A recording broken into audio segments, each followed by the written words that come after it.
Hi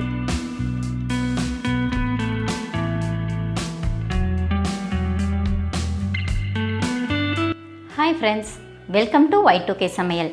இன்றைக்கி நாம் பார்க்க போகிறது நியூ இயர் ஸ்பெஷல் ரொம்ப சாஃப்டான ஒரு ஃபயர்லெஸ் ஸ்வீட் ரெசிபி. அதிகபட்சம் இந்த ஸ்வீட் செய்யறதுக்கு 10 நிமிஷம் இருந்தாலே போதும். ரொம்ப கம்மியான இன்க்ரீடியன்ஸை யூஸ் பண்ணி அடுப்பு பக்கமே போகாமல் இந்த ஸ்வீட்டை நாம் இன்றைக்கி செய்ய போகிறோம்.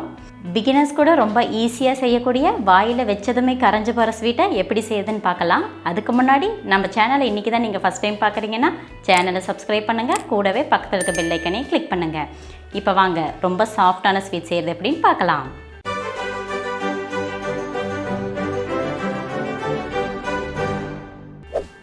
ஃபயர்லெஸ் ஸ்வீட் செய்யறதுக்கு ஃபஸ்ட்டு ஒரு மிக்ஸி ஜாரில் 1/2 கப் அளவுக்கு சர்க்கரை எடுத்துக்கலாம். கூடவே 10 பாதாம், 2 ஏலக்காய், இது எல்லாத்தையும் சேர்த்து நல்லா ஃபைன் பவுடராக அரைச்சி எடுத்துக்கலாம். பாதாமுக்கு பதிலாக நீங்கள் முந்திரி பருப்பை கூட யூஸ் பண்ணிக்கலாம். இப்போ நம்ம அரைச்ச ஃபைன் பவுடரை ஒரு மிக்சிங் பவுலுக்கு ட்ரான்ஸ்ஃபர் பண்ணிடலாம். வெள்ளை சர்க்கரைக்கு பதிலாக நீங்கள் கரும்பு சர்க்கரை யூஸ் பண்ணுறதா இருந்துச்சுன்னா 3/4 கப் அளவுக்கு கரும்பு சர்க்கரை எடுத்துக்கோங்க. அடுத்தது அதே மிக்ஸி ஜாரில் 1 கப் அளவுக்கு நம்ம பொட்டுக்கடலை எடுத்துக்கலாம். நம்ம யூஸ் பண்ணுற பொட்டுக்கடலை நல்லா கிறிஸ்பியாக இருக்கணும். இப்போ இதையும் நல்லா ஃபைன் பவுடராக அரைச்சி எடுத்துக்கலாம். அரைச்ச இந்த பவுடரை நம்ம ஆல்ரெடி மிக்சிங் பவுலில் ஆட் பண்ணியிருக்கிற சுகர் பவுடர் கூட ஆட் பண்ணிக்கலாம்.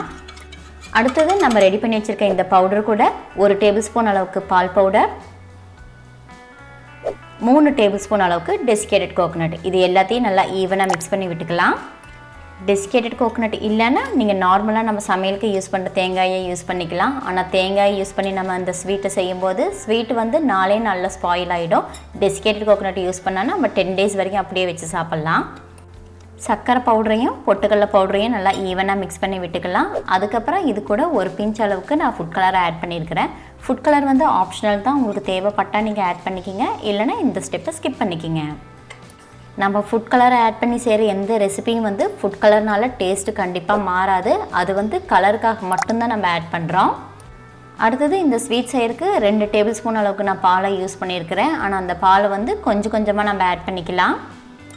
கொஞ்சமாக பாலை ஆட் பண்ணிவிட்டு மிக்சரை ஒரு டைம் நல்லா மிக்ஸ் பண்ணதுக்கப்புறம் 2 டேபிள் ஸ்பூன் அளவில் இருக்க நெய்யை கொஞ்சமாக ஆட் பண்ணிவிட்டு இதையும் நல்லா மிக்ஸ் பண்ணி விட்டுக்கலாம். ஒரு ஸ்பூன் வச்சு எல்லா மிக்சரையும் நல்லா ஈவனாக மிக்ஸ் பண்ணதுக்கப்புறம் நம்ம கையை யூஸ் பண்ணி அது நல்லா கட்டியாக இருக்கிறத பொடிச்சு விட ஆரம்பிச்சிடலாம். மிக்சரை நம்ம நல்லா மிக்ஸ் பண்ணும்போது பால், நெய் இது ரெண்டுமே இருக்குது. இதில் நம்மளுக்கு எது வேணுமோ அதை கொஞ்சம் கொஞ்சமாக ஆட் பண்ணி நல்லா மிக்ஸ் பண்ணி விட்டுக்கலாம். நம்மக்கிட்ட இருக்கிற பால், நெய் இது ரெண்டையுமே கொஞ்சம் கொஞ்சமாக ஆட் பண்ணிவிட்டு இந்த மிக்சரை நம்ம கண்டினியூஸாக மிக்ஸ் பண்ணிகிட்டு இருந்தோம்னா ஒரு சப்பாத்தி மாவு கன்சிஸ்டன்சிக்கு வரும். அந்த அளவுக்கு இதை நம்ம மிக்ஸ் பண்ணிகிட்டே இருக்கணும். கையில் கொஞ்சம் கூட ஒட்டாமல் நல்லா கெட்டியாக சப்பாத்தி மாவு கன்சிஸ்டன்சியில் ஸ்வீட்டுக்கு தேவையான மிக்சர் ரெடி ஆகிடுச்சு. நம்ம ரெடி பண்ணியிருக்க இந்த மிக்சரை ஒரு 2 நிமிஷம் போல் அப்படியே வச்சிடலாம். 2 நிமிஷம் கழிச்சிட்டு கையில் லைட்டாக ஆயில் அப்ளை பண்ணிவிட்டு இந்த மிக்சர் வந்து கொஞ்சமான பார்ட்டை எடுத்து ஒரு சின்ன உருண்டை மாதிரி உருட்டி எடுத்துக்கலாம். இந்த ஸ்வீட்டை நம்ம இப்படியே கூட சர்வ் பண்ணலாம். ஆனால் நான் வந்து இது கொஞ்சம் டிசைன் பண்ண போகிறேன். அதுக்கு இன்றைக்கி நான் அரிகரண்டியை யூஸ் பண்ணியிருக்கிறேன். நான் எடுத்துருக்க அந்த ஸ்வீட்டை அரிகரண்டி மேலே வச்சு லைட்டாக ப்ரெஸ் பண்ணனாலே போதும். அரிகரண்டியோட ஷேப் வந்து அந்த ஸ்வீட்டில் விழுந்துடும். பாருங்கள், ரொம்ப அழகாகவே இந்த ஷேப் விழுந்திருக்கு.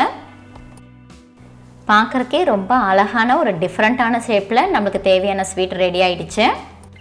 இந்த ஸ்வீட்டை இன்னும் கொஞ்சம் டெக்கரேட் பண்ணுறதுக்கு நான் இதுக்கு மேலே ஸ்ப்ரிங்கிள்ஸை யூஸ் பண்ணியிருக்கிறேன். உங்களுக்கு தேவைப்பட்டால் மட்டும் இந்த ஸ்ப்ரிங்கிள்ஸை யூஸ் பண்ணிக்கிங்க, இல்லைன்னா இதை நீங்கள் இப்படியே சர்வ் பண்ணலாம்.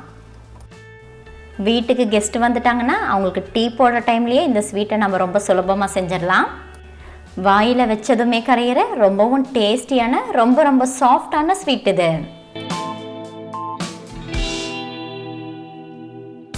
அவ்வளோதாங்க, 10 நிமிஷத்தில் அடுப்பு பக்கமே போகாமல் ரொம்ப சாஃப்டான ஸ்வீட்டை ரொம்ப ஈஸியாக செஞ்சிட்டோம். இந்த ரெசிபி உங்களுக்கு பிடிச்சிருந்துச்சுன்னா லைக் பண்ணுங்கள், உங்கள் ஃப்ரெண்ட்ஸ் அண்ட் ஃபேமிலிக்கு ஷேர் பண்ணுங்கள். இந்த சாஃப்டான டேஸ்டியான ஸ்வீட்டை நீங்களும் ட்ரை பண்ணி பார்த்துட்டு எப்படி இருந்துச்சுன்னு எனக்கு கமெண்ட் பண்ணுங்கள். உங்கள் எல்லாருக்கும் Y2K சமையலோட இனிய ஆங்கில புத்தாண்டு நல்வாழ்த்துக்கள். மறுபடியும் இன்னொரு ரெசிபியில் பார்க்கலாம். அது வரைக்கும் பாய்.